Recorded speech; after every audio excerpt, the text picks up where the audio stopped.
Hello everyone, study with পূর্ণির চ্যানেলে তোমাদের সবাইকে ওয়েলকাম। আজকে আমি একটা নতুন ভিডিও নিয়ে তোমাদের সঙ্গে আলোচনা করব। সেটি হলো ক্লাস 5-এর আমাদের পরিবেশের পার্ট নং 1 আমাদের পরিবেশ এই চ্যাপ্টারের আমি অনুশীলনীর প্রশ্ন উত্তর তোমাদের সঙ্গে আলোচনা করব। অ্যান্ড আমার চ্যানেলে যদি নতুন কেউ ভিজিট করে থাকো তাহলে অবশ্যই চ্যানেলটাকে লাইক, শেয়ার অ্যান্ড সাবস্ক্রাইব করে নেবে পরবর্তী ভিডিও পাওয়ার জন্য। তাহলে দেখে নাও এই চ্যাপ্টারের all question answer and objectives. তাহলে প্রথমে অনুশীলনী দেখে নাও। 1 নম্বর উত্তর লেখো। ক, পরিবেশের জৈবিক উপাদান কয়টি এবং কি কি? উত্তরে তুমি বলবে পরিবেশের জৈবিক উপাদানগুলো হলো উদ্ভিদ, প্রাণী, পাখি, কীট পতঙ্গ, অণুজীব ইত্যাদি। কোশ্চেন নাম্বার খ হলো পেঙ্গুইন পাখির শরীরের গঠন কেমন?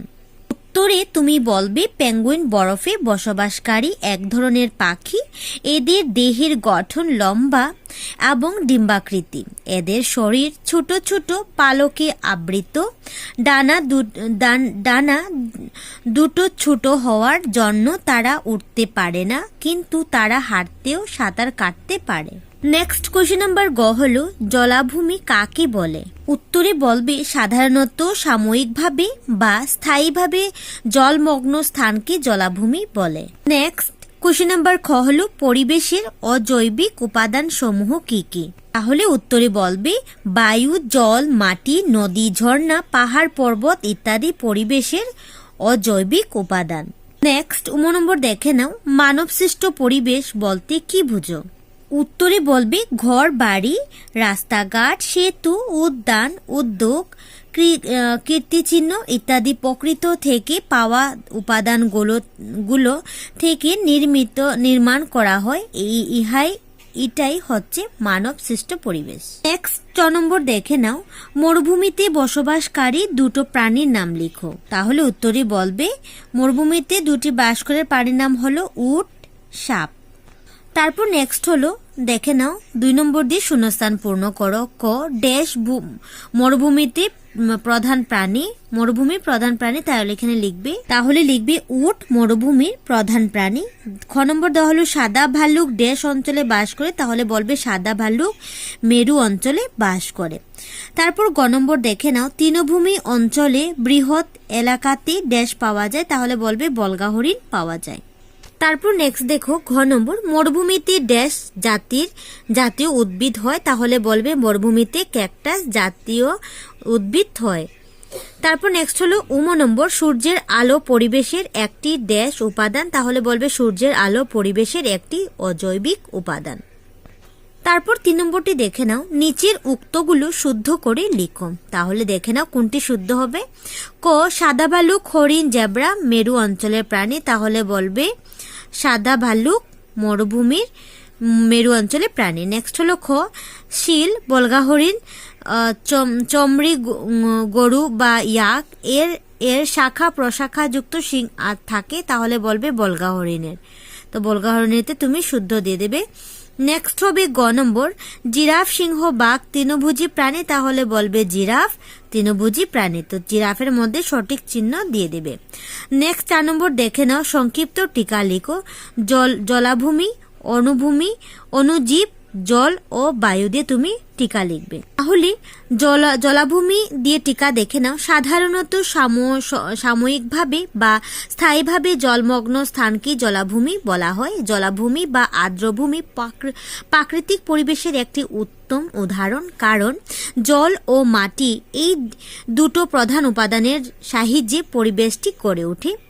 এই দুটো উপাদান থাকার জন্য জলাভূমি বিভিন্ন ধরনের উদ্ভিদ, প্রাণী ও অণুজীবের অনুকূল আবাসস্থল।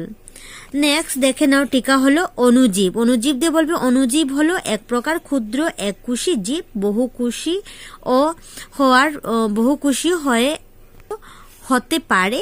এদের খালি চোখে দেখা যায় না, অণুবীক্ষণ যন্ত্রের সাহায্যে এদের দেখা যায়, তাই এদের অণুজীব বলা হয়।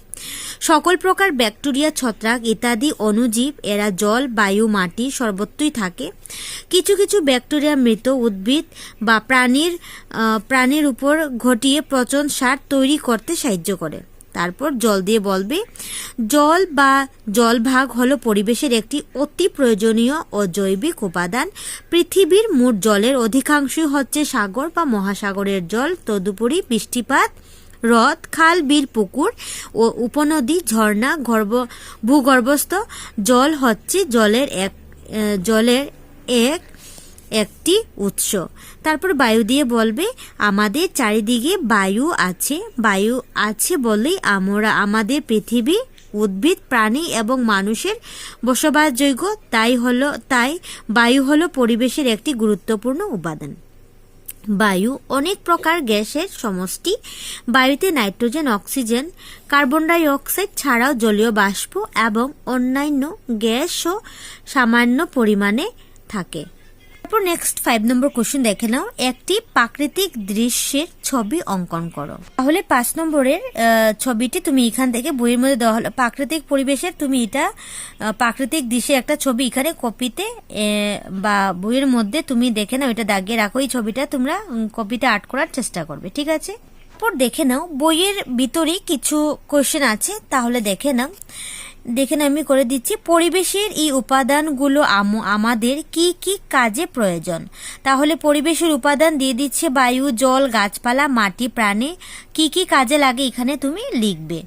প্রথমে তুমি বায়ু দিয়ে লিখবে, বায়ু আমাদের পৃথিবীকে উদ্ভিদ, প্রাণী ও মানুষের বসবাসযোগ্য করে তুলেছে। বায়ুতে থাকা অক্সিজেনের সাহায্য প্রাণীরা শ্বাসকার্য সম্পূর্ণ করে। তারপর জল দিয়ে তুমি বলবে জীবদের বেঁচে থাকার জন্য জলের প্রয়োজন হয়। নানা স্নান করা, কাপড় কাচা, বাসন কোসন ধোয়া, মোছা করা ইত্যাদি কাজে আমাদের জল লাগে। জল আমরা পান করি, জলের অপর নাম জীবন। তারপর নেক্সট হলো গাছপালা দিয়ে বলবে গাছপালা আমাদের খাদ্যের যোগান দেয়। বড় বড় গাছগুলো আমাদের ছায়া প্রদান করে এবং পরিবেশকে শীতল করে রাখে। মাটি দিয়ে বলবে তুমি মাটি গুণাগুণের উপর ভিত্তি করে কৃষিকার্য করা হয়। ভালো ফসল উৎপন্ন করার জন্য উর্বর মাটির প্রয়োজন হয়। উদ্ভিদ ও প্রাণীর জন্য মাটি অপরিহার্য। উদ্ভিদ মাটি থেকে প্রয়োজনীয় জল ও খনিজ লবণ সংগ্রহ করে। তারপর প্রাণী দিয়ে বলবে গরু, মহিষ ইত্যাদি প্রাণীগুলো মাঠে কৃষিকার্যে ব্যবহার করা হয়। তারপর মুরগি, হাঁস ইত্যাদি গৃহপালিত প্রাণীগুলো থেকে আমরা ডিম ও মাংস পাই। গরু, মহিষ, ছাগল থেকে আমরা দুধ পাই। দুধ সুষম খাদ্য। ভেড়ার লোম থেকে আমরা ওল পাই। এই ওল দিয়ে আমরা শীত বস্ত্র তৈরি করে থাকি। এইভাবে তোমরা যা কি কি প্রয়োজন তোমরা লিখে নেবে, ঠিক আছে? বইয়ের মধ্যে কপিতে লিখে তোমরা 3 নম্বর পেজের মধ্যে দেখে নাও, একটা কোশ্চেন আছে যে আমাদের পরিবেশ যদি গাছপালা না থাকে তবে কি হবে? তাহলে তুমি উত্তরে বলবে আমাদের পরিবেশ যদি গাছপালা না থাকে তবে পরিবেশ জীবের সৃষ্টি, বৃদ্ধি ও বিকাশ ঘটবে না। প্রত্যেকই জীবের বেঁচে থাকার জন্য কিছু উপযুক্ত প্রাকৃতিক পরিবেশের প্রয়োজন। গাছপালা না থাকলে জীবের অস্তিত্ব থাকে না। প্রাণীরাও বায়ুতে থাকা অক্সিজেন গ্রহণ করে, কার্বন ডাই অক্সাইড বায়ুতে ত্যাগ করে।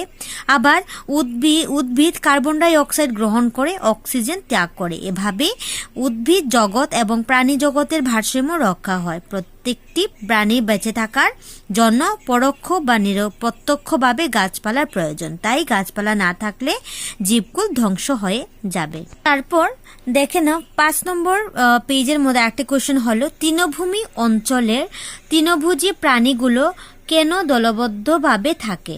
তাহলে তুমি উত্তরে বলবে তৃণভূমি অঞ্চলে প্রাণীগুলো দলবদ্ধভাবে থাকে কারণ এই অঞ্চলগুলোতে বাঘ, সিংহ ইত্যাদি মাংসভোজী প্রাণীও থাকে। তাই এদের হাত থেকে রক্ষা পাওয়ার জন্য তৃণভোজী প্রাণীরা দলবদ্ধভাবে বাস করে।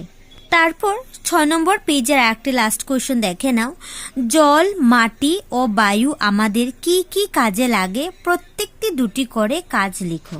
তাহলে তুমি উত্তরে বলবে জল দিয়ে দুটি বাক্য লিখবে যে আমাদের বেঁচে থাকার জন্য জলের দরকার। 2 নম্বর দিয়ে বলবে স্নান করা, কাপড় চোপড় ধোয়া, বাসন কাসন মাজা, ঘষা ও পরিষ্কার করা ইত্যাদি কাজে জল লাগে। মাটি দিয়ে বলবে দুটি সেন্টেন্স, মাটিতে গাছপালা জন্মায়, সেই গাছপালা আমাদের খাদ্যের যোগান দেয়। 2 নম্বর দিয়ে বলবে মাটির গুণাগুণের উপর ভিত্তি করে আমরা কৃষি কার্য করি। তারপর বায়ু দিয়ে বলবে বায়ু আমাদের পৃথিবীকে বসবাসযোগ্য করে তুলেছে। বায়ুতে থাকা অক্সিজেনের সাহায্যে আমরা শ্বাস কার্য চালাই।